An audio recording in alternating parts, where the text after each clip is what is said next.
Hai, shalom alaikum welcome back to our channel. Kembali bersama saya Pesesaranya dari Pesesaranya Popsis. Saudara, hari ini saya mau menyampaikan beberapa hal tentang apa yang di request ya, atau yang dipertanyakan oleh teman-teman Yahudi Mesianik, soal orang yang bisa untuk membantu dalam penyunatan selain dokter, karena birokrasinya sulit banget. Nah, saya ada narasumber yang saya harap ya ini bisa menjadi solusi buat teman-teman semua, buat kita semua, bagi yang mau melakukan sunat ya di usia yang ya sudah dewasa, bukan saat remaja lagi, terutama untuk kita orang-orang yang beragama Kristen, yang ataupun yang Yahudi Mesianik. Ya, langsung saja ke narasumber saya, tapi bukan cuma tentang persunatan ya, juga ini saya menghadirkan yang juga puji Tuhan, istrinya juga punya kelebihan ya dalam melakukan akupuntur, pengobatan tradisional akupuntur itu dari Tiongkok ya, dan ini sangat bagus sekali. Nggak cuma untuk orang sakit, orang sehat seperti kita juga bisa. Saya juga sudah mengalaminya dan itu bagus sekali ya. Kalian harus coba. Nah, kita mulai dari istrinya dulu, mungkin bisa kenalan dari mulai nama dan tentang akupuntur ini. Oke, silahkan. Hai semuanya, teman-teman semuanya, saya adalah Master B, menceritakan bagian masalah akupuntur. Akupuntur ini bukan untuk orang stroke aja, ataupun orang saraf kejepit saja, ataupun penyakit-penyakit lainnya. Jadi bagi orang yang sehat pun bisa ya. Jadi kita untuk itu akupuntur bisa untuk capek-capek ya, badannya pegel-pegel juga bisa. Jadi untuk prostat juga bisa ya teman-temannya. Jadi saraf kejepit dan juga kecantikan ya. Ya, saraf kejepit dan kecantikan juga bisa ya. Ini ada patung. Ini adalah saya selalu mengapakan saraf-sarafnya ini. Saraf-sarafnya dari tulang punggung sampai di depan ya. Seperti kalau untuk prostat ya bisa dari bawah selangkangan. Kalau untuk saraf kejepit itu tergantung saraf kejepitnya di mana, di leher atau di leher sini atau di pinggang.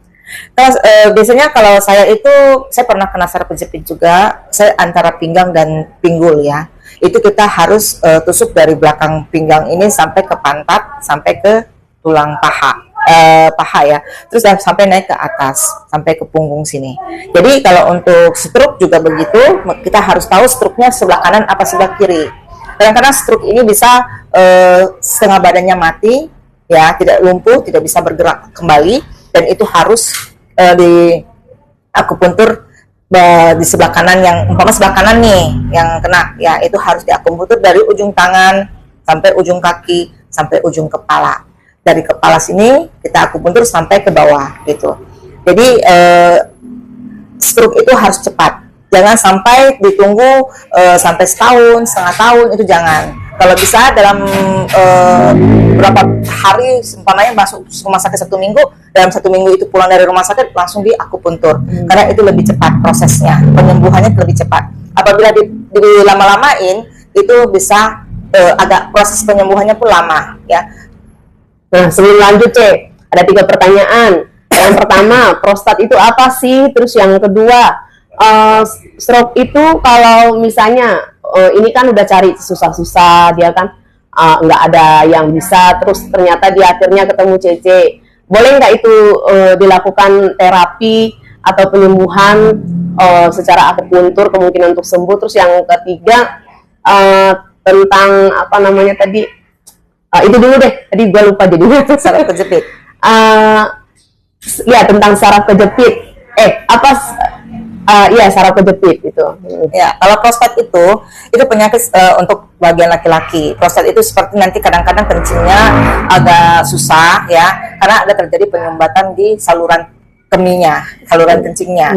Jadi itu pun itu karena si laki-laki, si pria udah lama tidak berhubungan, bisa jadi, atau kadang-kadang dia itu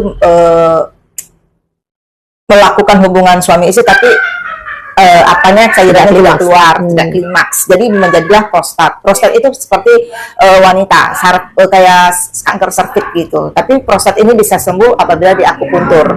Akupuntur itu bagian di selangkangan, di bawah selangkangan paha di sini ya, di akupuntur di bagian perut bawah gitu ya. Jadi kalau kena saraf kejepit ataupun stroke itu hampir sama. hampir sama tusukannya di mana. Di mana stroke itu, di mana sakitnya itu kita harus akupuntur. Umpamanya tangannya mati sebelah ke sebelah kanan ataupun sebelah kiri, itu harus diakupuntur dari ujung kepala sampai ujung kaki. Itu bolak-balik badan depan dengan badan belakang. Kalau saraf kejepit juga begitu. Dia di mana sakitnya. Umpamanya sakitnya di leher, kita harus akupuntur dari leher sampai ke punggung. Kalau yang di punggung juga begitu, harus dari leher juga, dari punggung sampai ke paha dan sampai ke kaki. Itu saraf kejepit. Karena saya pernah merasakan saraf kejepit hanya 1 kali tusuk jarum, 1 kali akupuntur, saya langsung sembuh. Tidak diulang-ulang kembali, tapi harus tahan sakit dengan alat untuk sentrumannya harus lebih kencang, gitu aja. Jadi untuk sirkulasi darahnya lebih lancar. Kalau orang stroke juga begitu. Apabila dia tahan sakit, dia harus volume level listrik ya, harus dikencengin. Itu pun proses penyembuhannya lebih cepat. Kalau umpamanya volumenya rendah, itu akan beberapa kali, mungkin puluhan kali. Kalau dia dikencengin lebih kencang, dia cuma berapa kali pertemuan aja. Seperti ada yang kejadian pasien saya cuma 4 kali pertemuan, itu langsung sembuh. Begitu. Berarti kalau yang stroke ataupun saraf kejepit, kalau bisa begitu merasakan sakitnya atau didiagnosa langsung segera akupuntur ya, nggak bisa diperlambat ya? Ya, sebelum menjadi benar-benar stroke parah nggak bisa ngapa-ngapain ya, Cek? Iya, betul. Jadi kita harus cepat, prosesnya juga maksudnya cepat diproses dengan akupuntur biar cepat sembuh. Kalau umpamanya diperlambat, besok lalu salah apalah, berarti penyembuhannya juga prosesnya juga agak lama. Begitu. Iya, betul. Berarti tergantung yang ini juga ya, level setrumannya ya. Iya. Kalau umpamanya kayak saraf kejepit sama stroke itu memang harus level sentrumnya harus lebih kencang biar cepat proses penyembuhannya lebih cepat. Jadi dia punya saraf-sarafnya juga cepat terbuka. Peredaran darahnya dari otak ke badan juga cepat terbuka gitu. Kalau umpamanya lambat itu peredaran darahnya juga lambat juga gitu. Lambat ya. Nah, terus ini tentang kecantikan tadi. Akupuntur kecantikan, berarti kalau orang kan banyak pakai botox ya, kita sebut aja lah ya, botox untuk operasi untuk pengencangan, itu kan pasti berbahaya ya, namanya cairan yang dimasukkan ke dalam tubuh. Nah, kalau akupuntur ini dalam kecantikan, apakah itu juga bisa mengencangkan wajah, itu menghilangkan kerutan pada wajah yang penuaan itu? Terus juga kalau ada mukanya yang jerawat parah, jerawat batu, gimana, Cek? Bisa nggak pakai akupuntur ini bagus gitu? Bisa. Akupuntur di wajah itu untuk menghilangkan jerawat, flek hitam, dan untuk mengencangkan. Kalau umpamanya kita dalam kondisi muka kita berjerawat, ya kita akupuntur, itu pasti pas penyambutan, pas selesai itu pas dicabut pasti keluar darah. Keluar darahnya itu berarti darah kotornya keluar. Jadi itu untuk supaya darah kotornya itu di dalamnya itu ada darah-darah beku yang dikeluarkan. Jadi itu yang lebih bagus. Kalau umpama darahnya keluar itu lebih bagus. Jadi itu harus diulang karena jerawat itu tidak langsung bisa 1 kali langsung bisa mulus atau glowing, enggak. Dia harus diulang. Kerutan juga begitu, flek hitam juga begitu. Bukan satu kali langsung, tapi 1 kali tusuk jarum di wajah itu ada perubahan, pasti udah ada kencang gitu, agak kencang ya. Cuma jangan harus diulang-ulang juga. Entah mau seminggu sekali, 2 minggu sekali, atau mau 3 minggu sekali itu boleh ya. Yang penting bukan ini ya, kalau memang untuk itu pasti akan kencang. Saya juga melakukan seperti itu, tusuk jarum di wajah. Kalau boleh tahu Cece umurnya berapa nih? Sekarang saya udah 52 tahun. Tuh, mukanya nggak kelihatan 52 tahun. Iya. Malah kayak 45, 47. Iya, saya seumur itu udah tua, anak udah ada 2, udah gede-gede juga, udah besar. Jadi kalau ada yang tanya-tanya, Cek, ini prakteknya di mana, kemana harus datang, ke mana harus bisa dihubungi, gimana, Cek? Kita sekarang ini secara online kita bisa datang ke rumah si pasien gitu. Kalau pasien stroke gitu kita bisa datang ke rumahnya. Kita secara online kita bisa. Jadi kita kalau umpamanya pasiennya malas mau keluar atau untuk kecantikan malas keluar, kita yang datang ke rumahnya. Bisa juga datang ke tempat Madam Lois ya. Madam Lois juga punya ini, kita juga bisa datang ke rumah auranya dia. Ya, Gitu. juga kerjasama dengan Madam Lois. salon rumah aura Madam Lois ya. Iya. Di alamat Pakar Pengasihan. Iya.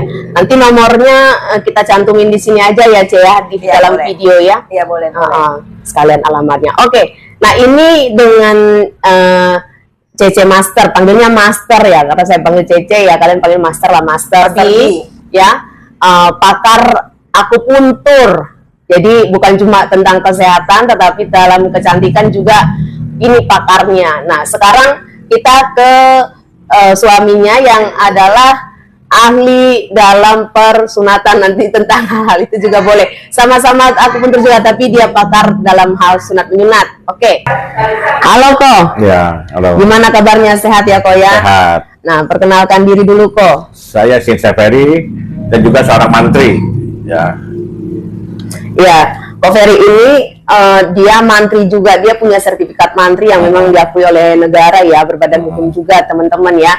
Nah, seputar tentang mantri, kalian tahu dunia kesehatan mantri ini ngapain aja sih bisanya? Nah, ini spesialis apa Ko? mantri itu biasanya sunat menyunat. Nah, masalah sunat saya bisa semua jenis sunat, saya bisa dari yang model lama sama yang termodern sampai sekarang. Gitu. Model lama kayak gimana? Model Ko? lama ya sistem gunting, ada yang sistem laser, dan ada juga sekarang yang stapler, ada smart clamp. Gitu. Semua bisa kalau di tempat kita. Boleh dijelasin nggak Ko yang modern aja lah, Yang kalau modern yang itu, kuno ya, udah tahu ya. Pakai modelnya dijepit kayak stapler, ada alatnya, ada smart clamp, alis clamp, gitu. Itu pakai berdarah juga nggak Ko? Enggak berdarah. Kalau smart clamp langsung ditancap, langsung Langsung copot? copot nanti. Bukan copot, tinggal sampai 1 minggu baru di kulitnya copot. Oh, Itu gitu. bisa langsung berenang, bisa kegiatan aktivitas, Oh, nggak sakit ya Ko ya? nggak sakit. Kalau mau bagus lagi sebenarnya sih laser lebih enak gitu. Oh. Langsung kering, langsung pakai celana, langsung bisa kemana-mana, melakukan Oh, gitu aktivitas. Berkenan nggak kok untuk kira-kira kisarannya, atau kalau enggak juga bisa lewat ini gimana? Ya nanti di WA aja gitu. Bisa lewat WA ya, Ya. terus secara chat pribadi ya. Iya. Ini nanti juga nomornya kita cantumin di sini ya. Iya, iya. Kita panggilnya Sinse, Ya, Sinse Sinse Ferry. Ferry. Iya. Itu ada juga tuh di TikTok ya. Ko, Ada ya? di TikTok, di YouTube, buka aja di Google gak keluar Sinse Ferry. Sinse Ferry. Ada nomor teleponnya juga di sana. Ya, jadi teman-teman untuk orang-orang Kristen yang mau sunat, terutama juga orang Yahudi Mesianik ya, Kristen Yahudi Mesianik, bisa nih yang kita teman-teman yang kemarin nyari untuk gimana sih untuk sunat. Nah, ini kalau ini kan tempatnya di Jakarta ya, kok ya? Jakarta, di Kapuk Cengkareng. Di mana kok? Kapuk Cengkareng. Kapuk Cengkareng ya teman-teman. Iya, Tapi bisa. ini bisa Panggilan juga juga. ya, di luar Jakarta bisa ya, Bisa, Pak? kalau ada panggilan bisa. Bisa perorangan, bisa juga kelompok ya, Kelompok kok? ya. Kita juga ada pemasangan guli-guli atau tasbih gitu. Oh ya, kalau teman-teman yang mau ini apa namanya pisangnya diperbaiki, nah Nah. bisa lah. Oh, katanya juga yang misalnya maaf kata nih kok. Saya dengar juga Sinse ya, yang lemah syahwat yang Nah itu bisa pasti. Iya ya, kurang panjang, kurang Ya, apa gitu. Kalau panjang kurang sih sebenarnya kagak bisa ya, cuma memperbesar kayak gitu. Oh, memperbesar dan memperkuat ya. Benar. Nah itu teman-teman. Jadi kalau kalian yang lagi program anak, udah kemana-mana, udah bertahun-tahun susah, bisa coba nih Sinse Ferry ya. Ya. Nomornya nanti saya cantumkan di situ. Oke, ada yang mau ditambahkan lagi kok? Udah cukup.